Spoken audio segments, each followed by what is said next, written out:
Hello and welcome, as always. I'm Sean. This is In The Mix, episode number 50 of our Pentagon Challenge. Another milestone completed in this series as we start kind of getting towards maybe the last 10 to 15 episodes.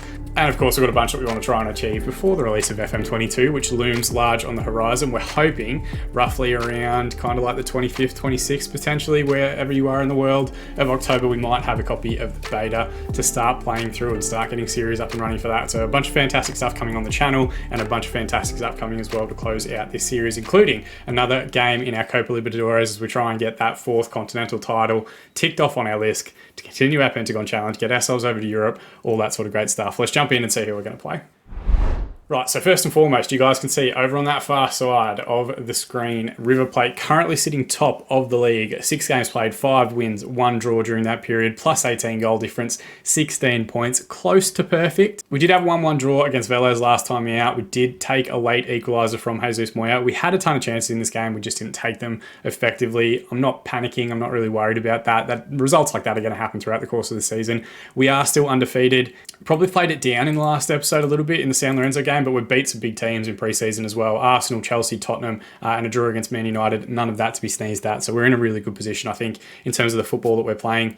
And we had a good run of 4 clean sheets in a row in the league as well, including some very impressive performances against Racing Club, Rosario Central, and Lanús in the league itself. So really, things are motoring on quite nicely. I don't think we've got too much we have to be concerned about, at least as far as the league is concerned. But hopefully we continue to do well. Hopefully we can get ourselves through in the cup competition as well, and really go after trying to get, potentially a treble winning season to try and close out the year before we make the jump over to Europe. But if we want to do that, we're going to get through these Copa Libertadores ties as quickly as we can. The one we've got today is against Newell's Old Boys, which I think is going to be a fascinating contest. If you're not familiar with them, and I haven't decided on the thumbnail yet, but it'll be one of Diego Maradona or Lionel Messi, 2 of the greatest players of all time, arguably 2 of the players in the conversation for the greatest player of all time.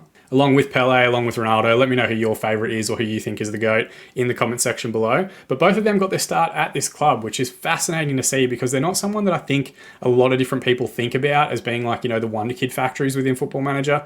If we look at their facilities, they've got great youth facilities, good youth recruitment, adequate academy coaching. I would have thought that would be a little bit higher. And maybe every 10 years or so, every generation, they have a real world-class young talent coming through. Their squad's okay. There's no one that I'm super kind of alert to. I did kind of have a flick through and see if they've got any great wonder kids coming through for the next few seasons. This guy's all right. Damien, let's go with Tarkla. I'm going to pretend the F is silent or just not there at all. Or F Tarkla, maybe. Who knows? Again, decent, an all right number 10, an all right forward as well with kind of that false line, deep line, trequartista type stuff. But doesn't blow my mind or anything like that. 5 goals, 28 appearances, 17 years of age. That's pretty decent. But I was kind of hoping that we were going to stumble onto the next Messi or the next Maradona, and I don't think that they've got that coming through at the moment.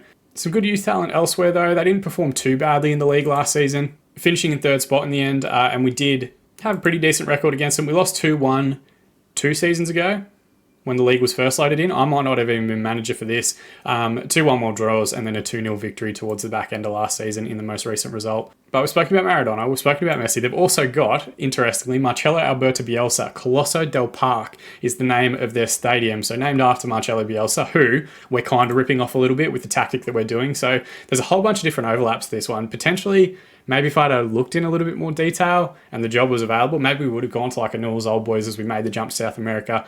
Obviously, the River Plate job come up. I'm very happy with the way that it's gone. The team is excellent. But definitely a lot of parallels between what we're trying to do, bringing through some of these next generational wonder kid talents in South America and the system and style that we're playing that parallel Newell's Old Boys history as well. So should make for a fascinating contest, an interesting game, and hopefully we will get the good results and carry our way through. We are home first up, an all Argentine tie, the only one left.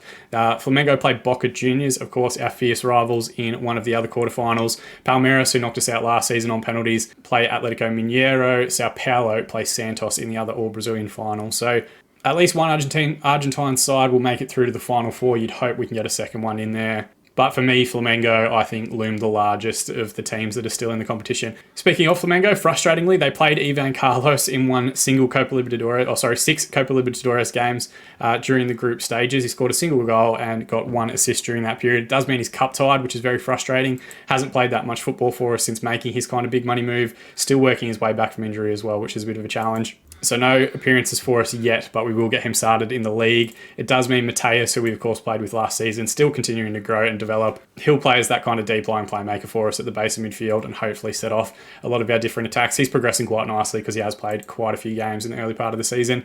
I did mention it last episode, but we've got a whole bunch of different bids coming in for different teams. Chelsea, Tottenham, Sevilla and Flamengo all in for Jesus Moya at various points. Tonico's getting bids in from like Chelsea and Inter and that top tier of European sides. Arsenal again looking at Antonio Britos, which was the story of the season last season. Alberto Caro getting a bunch of bids coming in for him. Axel Velos. There's a whole bunch of different teams here across both South America and in Europe as well that are really starting to look at some of this talent. So I think we really have to push to try and win this Libertadores title this season so that if we do make the jump across to Europe, maybe some of these players make the jump across with us because they're desperately, I think at ages like 20 and 21 and whatever else, looking to make that jump to the elite levels of football. Tonico, thankfully, the only one that's unhappy at the moment. We'll deal with that and we'll get through to the end of the season and I'm sure we can win him over between now and then. But tactically speaking, we're going to go attacking in this first leg. We are playing at home. We will pull out our possession-based style, play a little bit deeper, a little bit more counter-attacking in the return leg. That's the idea in my head anyway. We'll see how it plays out.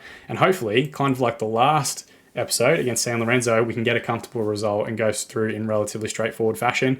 And then hopefully, as our team continues to grow and get greater fitness and all that sort of thing, we'll build up our momentum and we'll build into some of these big semi-final and hopefully final ties as well. Just telling everyone I've got faith in them just to give them a bit of a nudge in the positive direction, but most players are relatively happy in our squad at the moment. We're in a fortunate position.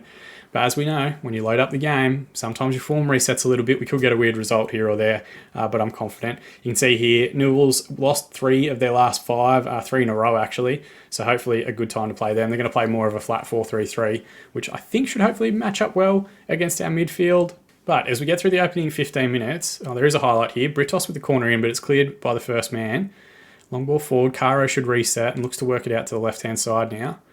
A couple of our defenders have stayed forward. Medina in possession now. Nice little triangle though. Oriol finds Moya. Can he find the finish? It fell to his wrong foot, his right foot, and he tried to go straight instead of the far corner. Good save from the Newell's keeper. There is a free kick here, which looks like it's just outside the 6-yard box. Ball straight back in here. Mateus finds... Oh, and I'll tell you what, Moya with a great finish there. We're going to check this one out in 3 dimensions because I absolutely butchered the commentary on it. But ball forward here from Carrizo finds Benegas, who goes a bit longer. Britos knocks it down for Mateus, who then plays a lovely little reverse pass to Tonico. And that first time ball from Tonico finds Moya in behind on the angle, allows him to take that little touch on his right, rifles it home with his favoured left foot, and we get the go-ahead goal onside. And with about 10 minutes or 15 minutes remaining in the half, we're going to throw a Demand More shout out there as well. I wouldn't say it's been our most electric performance. First highlight here for Newell's as well, and that flick on header near post. Suarez with a good save. If we get this out early, we might be able to counter-attack as well. Caceres sends Tonico out the left, can beat a man in 1v1, and gets a good save out of Carrizo as well. Does quite well with the powerful strike to get it around the far post. Britos from the corner. It's cleared away. Tonico might put it back in. No, but the highlight comes to an end. I'd love a second goal before half-time just to really kill off this fixture. Britos with the ball in. Oriol now, back to Britos again. All the way back to Caceres. Good switch out to Mateus. Wide right area of the box. Hangs the ball back stick. Tonico again has had a great opportunity. Just clips the crossbar and goes out for the goal kick. But good signs. We're starting to turn some of this possession and dominance that we're having from a shots perspective into actual key chances and highlights. So as halftime's called, 1-0 up, 9 shots, 6 on target, 1.16 XG for River Plate and 42% of possession. 2 shots, 2 on target, 0.11 XG and 58% of the ball for Newell's. They can have the ball. We just don't really want them to have chances and they haven't had that many. I'm just going to tell everyone I think there's a lot more to come from them at halftime. Everyone seems motivated. Fantastic, wonderful result.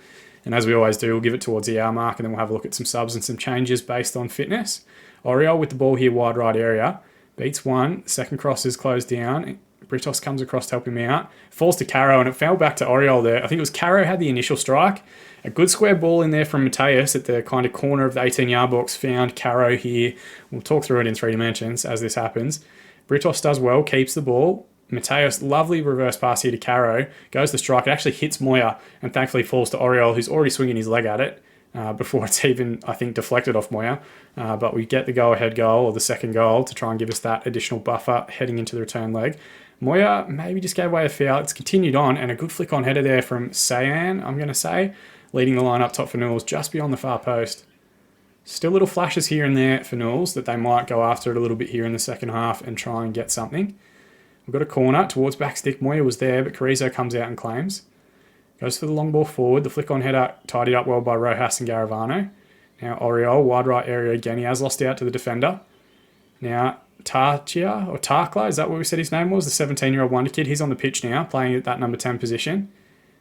Caro gets a good ball in actually, but we do recover. And now he looks for the switch out to Oriol. Long ball forward to Moya on his favoured left foot from distance. Carrizo with a good save and does well to hold as well. We're going to hit pause there because there's an hour go on and there is a highlight here about to play out. So we'll let that go in a second. But head over heart, as we always do, we're going to go with fitness-based substitutions first. So Britos is coming off for Zaragoza.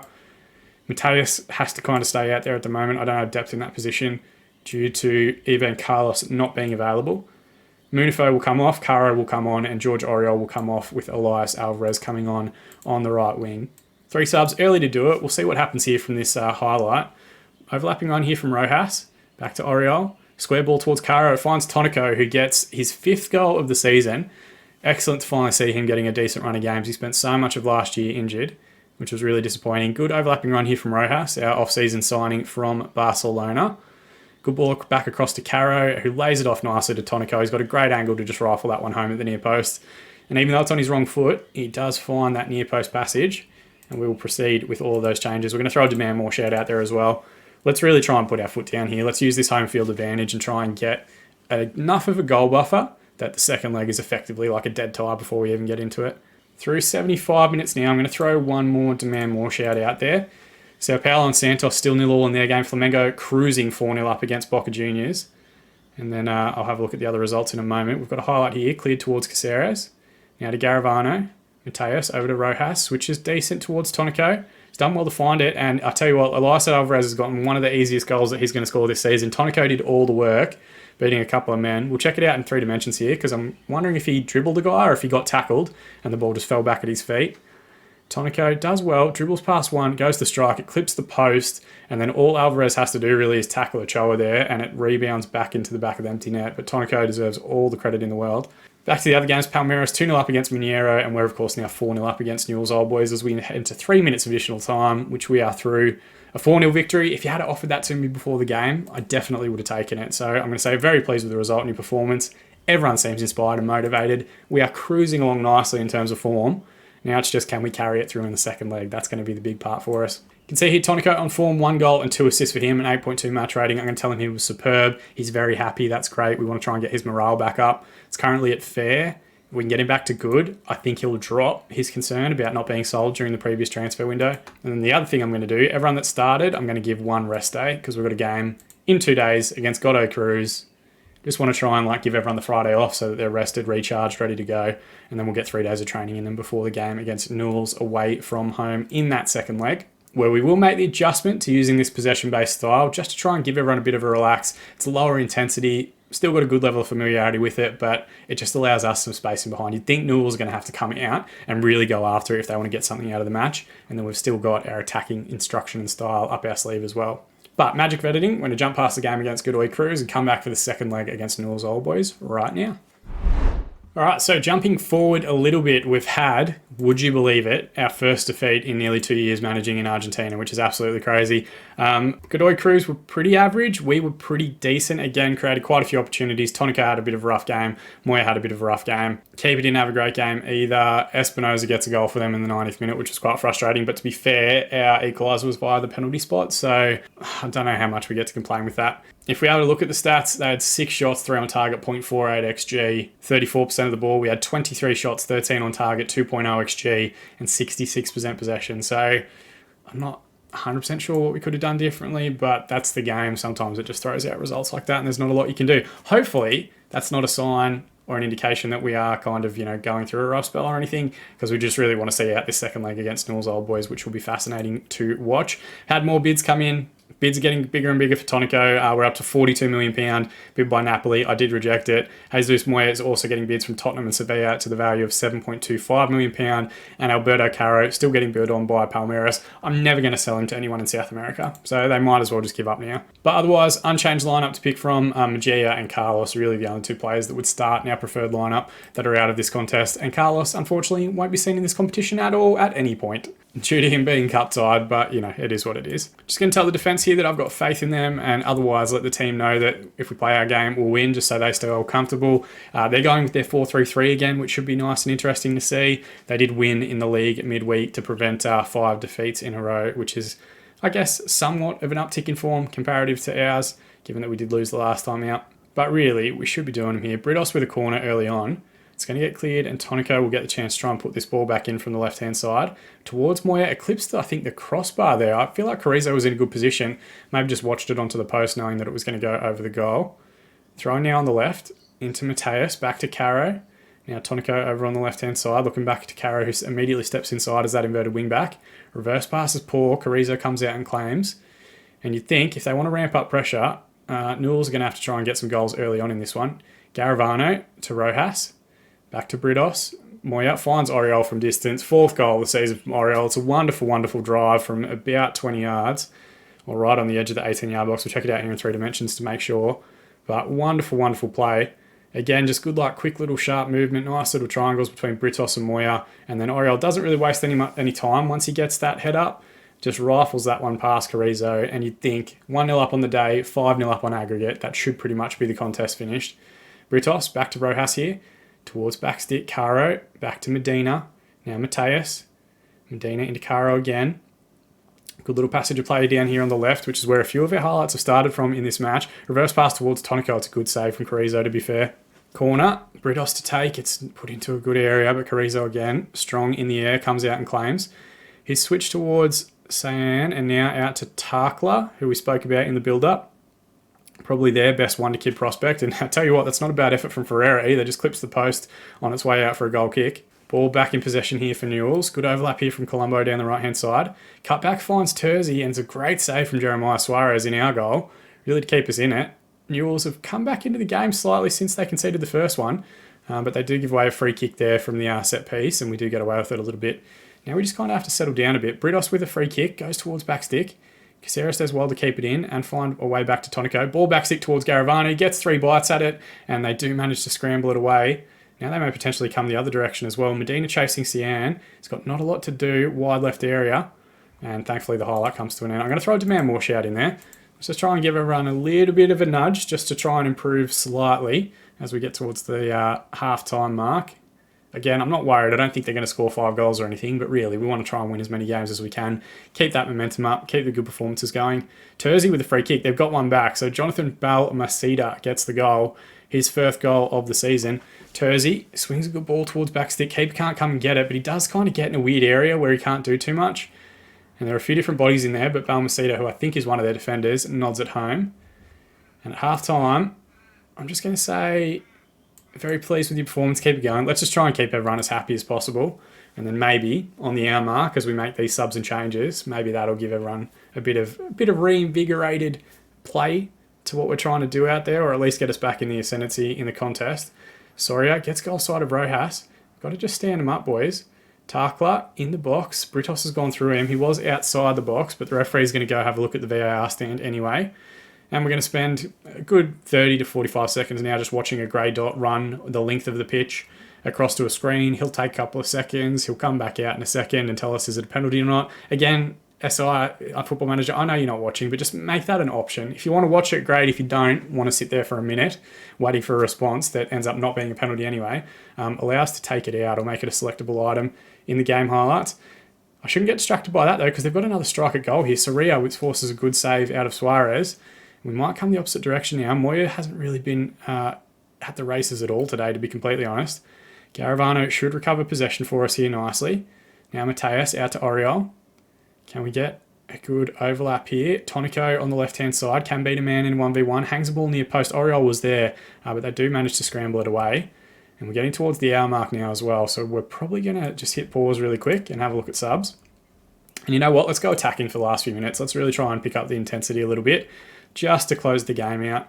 Oriol's going to have a bit of a spell. We're going to take off Tonico and bring on Acosta on the left-hand side, and then Rojas is going to come off for the returning Facundo Alvarez, who's had a bit of an injury cloud over him in the early part of this season. Really, just again, going by condition rather than anything else. We just want to try and keep everyone fit and ready to go, and as much of the squad available for every game as much as humanly possible. So I'm also going to throw out a demand more shout. Let's see if we can't put our foot down a little bit and get a go-ahead goal. Time's ticking away, and while we haven't had any highlights, neither have Newells, so I think the game's really settled into a rhythm that we're okay with. I've thrown one more demand more shout out there as we get into the last 10 minutes, but in reality, I think we're going to head to a 1-1 draw in the second leg, and we do. Full time is called. In the end, Newells Old Boys, 15 shots, 6 on target, 1.51 XG, and 53% of the ball. 0 clear-cut chances despite having a goal. 12 shots, 6 on target, 1.32 XG, 47% of the ball for River Plate. But we go through convincingly. I'm going to say I'm happy with how this tie went. And again, similar to the last leg, we have a draw in the away leg and a win in the home leg. We're doing just enough away from home that is crushing teams at home. I don't know if that's an effective strategy against everyone, but we will continue to take these good results and run through them. We get a bit of cash, which is great. We need that for our finances to stop them dropping back into that negative balance, which seems to happen every year. And it sets up another huge tie. We played Maradona's team in today's episode. We're going to play one of Pele's teams in the next episode. So we are firing through a bunch of legends here. And it's going to be a Brazilian versus Argentine tie in the Libertadores semi-final again. In the other game, Palmeiras, who knocked us out last time, and Flamengo, who I think are arguably the best team on the continent, will play out. So we're definitely the last Argentine side, but we're probably setting ourselves up to have an Argentine-Brazilian final if we can get past Santos. We don't want to look too much further ahead because I'm sure they're going to be a decent side as well. That is thankfully only like 4 games away, so it's not too far. We might play through those 4 games even this afternoon or tomorrow, and I might try and bring you guys that Copa Libertadores game on like Friday or Saturday of this week, so keep your eyes peeled. We'll try and bring that one to you guys as well before the end of the week. As always, guys, thank you so much for watching. That is the part that I appreciate the most when it comes to these episodes and the continued support that we get from the community and all that sort of fantastic stuff. If you're looking forward to FM22, we've got some great content on the way. There will be some changes coming to this channel, but we'll talk about that in the next few weeks as well. But let me know what you're excited for with that game. Let me know what saves you've got planned. Let me know what content you'd love to see on this channel as well, because so much of the content here is driven exactly by what you guys want to see. But more than anything, as always, thank you so much for watching. That's the part I appreciate the most. I've been Sean, and I'll see you all again in the mixer.